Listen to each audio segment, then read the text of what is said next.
Yo, yo, yo, j'espère que tu vas bien, tout ça, tu connais la routine. Bon, moi ça va tranquillement. Aujourd'hui, on va parler d'un sujet qui est intéressant et surtout important. Je vais parler du jeûne, plus spécifiquement du jeûne intermittent. Je vais donner mon expérience sur le jeûne. Moi, ça fait plus d'un an et demi que je pratique cette discipline qui est plutôt intéressante. Elle m'a permis de perdre un peu de graisse et de manger à ma faim, c'est-à-dire manger comme un gros lard tout le temps ne prenant pas de poids, sachant qu'à côté de ça, j'avais une activité sportive assez conséquente. Donc en gros, moi, comment je fais? Je mange pas de petit déjeuner, je mange entre 13h30 et 14h, et mon deuxième repas se passe généralement autour de 21h30, 22h, 22h30. Ça dépend des jours et de ce que j'ai à faire. Comme je te l'ai dit, ça m'a apporté une perte de graisse parce que auparavant, je mangeais beaucoup de trucs sucrés, salés. Je connais les petits déjeuners, c'était à base de céréales, gâteaux, pain, tout ça, des trucs bien, bien gras qui te prennent bien toute ton énergie dès le matin. D'ailleurs, c'est une grosse fausse croyance de croire que si tu manges pas le matin, tu n'auras pas d'énergie, tu seras fatigué, tu feras des malaises vagos. Cette fausse croyance du ouais, faut pas surtout pas sauter un repas, c'est pas bon. Ça en vrai, ça c'est du bullshit. Parce qu'en fait, c'est une question d'habitude. Une fois que ton corps il est habitué à puiser dans les ressources de la veille, etc., bah genre, il a plus besoin de manger le matin. Et j'ai déjà fait des séances où je brûlais au moins 800, 900 calories, des grosses séances à la salle où je courais sur le tapis de course pendant 30 minutes à 14-15 km/h. Après, j'enchaînais pendant 10 minutes, 1000 marches sur l'escalator, tout ça. Après, je faisais toute la séance poids de corps, musculation. Donc, comment te dire que ouais. Ton corps, il a beaucoup plus de ressources que tu peux croire. Et ton mental est encore plus puissant aussi que ton corps. Donc, trop de fausses croyances. Pour se refocus un peu sur le jeûne, il faut comprendre que depuis la nuit des temps, les religions utilisent cette pratique, que ce soit l'islam avec le ramadan, la chrétienté avec le carême, etc. Et il y a aussi d'autres religions avec des pratiques similaires. Tout ça pour te dire que les anciens avaient compris les bénéfices du jeûne autant sur le corps que sur l'esprit. Et nous, dans notre société actuelle d'hyper-industrialisation, ça fait 100 ans qu'on vit comme ça avec la nourriture, des fast-foods, des fruits qui viennent du monde entier, etc. Avec des nourritures dénaturalisées qui n'ont plus aucun nutriment, mis à part des OGM, des pesticides, des exhausteurs de goût, etc. On a habitué nos corps à manger des trucs nocifs qui sont pas bons pour notre corps, même si à la base on peut manger tout, mais notre corps est fait initialement pour manger des trucs verts qui viennent de la terre. Et nous on mange des burgers, des trucs, des frites, des trucs bien gras tout le temps, transformés, hyper gras, hyper salés, hyper sucrés. Et c'est pas bon pour nous, ça crée des toxines qu'il faut brûler. Et si tu les brûles pas, ça accumule, tu deviens un petit peu gros, etc. Tu peux avoir des cancers, ça dépend de ton style de vie. Tout part du style de vie. Et intégrer le jeûne intermittent, en gros le jeûne intermittent c'est quoi? C'est normalement c'est 16 heures où tu manges pas et 8 heures sur lesquelles tu peux manger. Si tu intègres ça à ta routine, à ta journée, etc., dans tous les cas, ça minimise ces problèmes de santé qui sont exclusivement présents en Occident, majoritairement.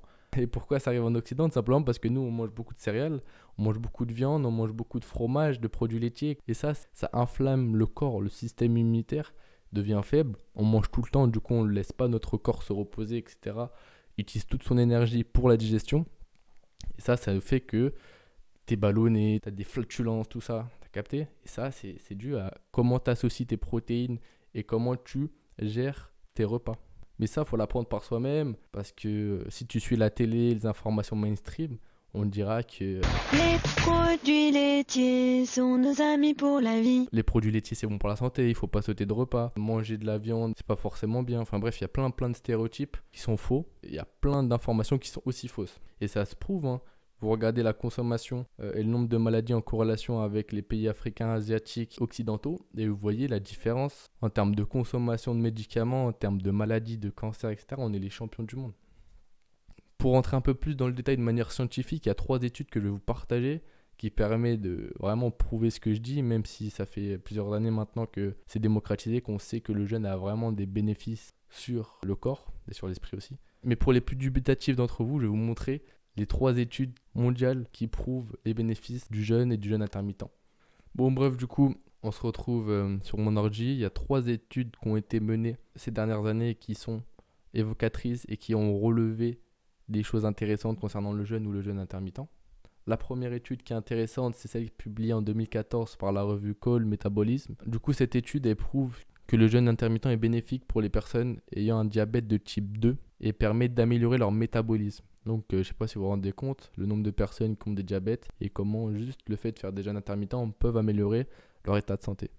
La seconde étude, qui a été réalisée en 2016 par la revue Nature, dit que le jeûne permet aux personnes atteintes des maladies auto-immunes d'améliorer leur système immunitaire. C'est incroyable. Et enfin, la troisième étude, elle a été réalisée en 2019 dans la revue Science Translational Medicine.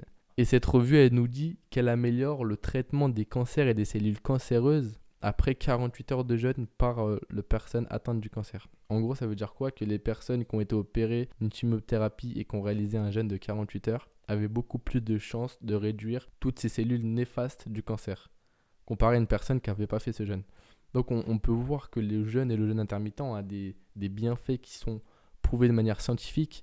Et c'est pour ça aussi que ça fait des générations et des générations entières que les religions adoptent le jeûne dans leur pratique. Donc voilà, on se rend bien compte que le jeûne, c'est quelque chose qui est essentiel à mon sens.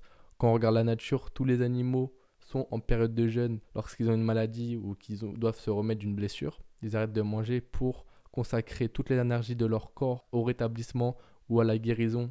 Donc on voit encore une fois que c'est la nature qui guide l'instinct des animaux.